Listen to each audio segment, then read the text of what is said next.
اللہ اکبر وللہ الحمد۔ بسم اللہ الرحمن الرحیم۔ السلام علیکم ورحمۃ اللہ وبرکاتہ۔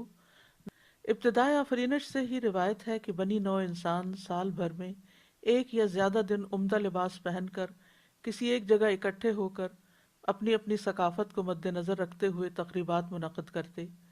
کسی نے اسے مہر جان کہا، کسی نے یوم الزینہ، اور کسی نے فرعون سے یوم نجات کو اپنی عید کا نام دیا۔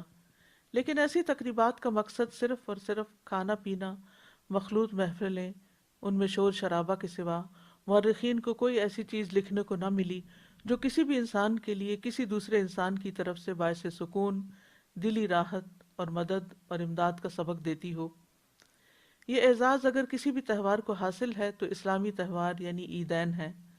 سنن نسائی کی روایت میں ہے کہ انس بن مالک کہتے ہیں کہ زمانہ جاہلیت میں عربوں نے سال میں عید کے 2 دن مقرر کر رکھے تھے جن میں وہ کھیلتے اور خوشی مناتے تھے۔ رسول اللہ صلی اللہ علیہ وسلم جب مدینہ تشریف لائے تو آپ نے فرمایا، ان 2 دنوں کی بجائے جنہیں تم عید سمجھ کر کھیلتے ہو، اللہ تعالیٰ نے تمہیں اس سے بہتر ان دنوں کو بدل کر ان سے بہتر 2 دن عطا کیے ہیں، عید الفطر اور عید الاضحیٰ۔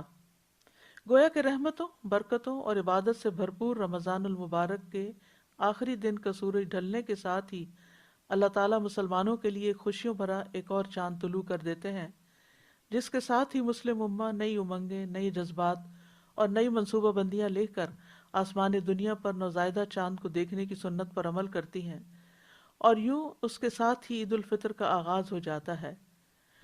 ناظرین کرام، اس مرتبہ عید الفطر گزشتہ عیدوں سے مختلف انداز میں بالکل الگ تقاضوں کے تحت منائی جا رہی ہے، مگر بندہ مومن ہمیشہ اپنے خالق حقیقی کی رضا میں راضی رہتا ہے۔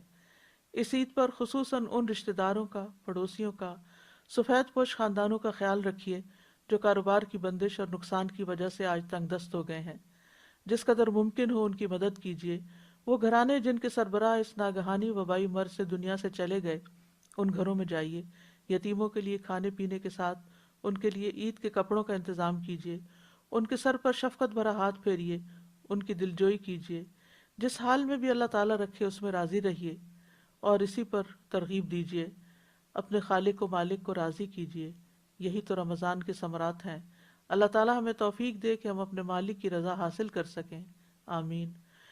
صحابہ کرام عید کے موقع پر جب ایک دوسرے کو ملتے تو کہتے، تقبل اللہ منا و منکم، اللہ تعالیٰ ہم سے اور آپ سے کی گئی نیکیاں قبول فرمائے۔ آپ سب کو میری جانب سے عید سعید کی دلی مبارکباد۔ تقبل اللہ منا و منکم۔ تقبل الله منا ومنكم، عيد مبارك علينا وعليكم۔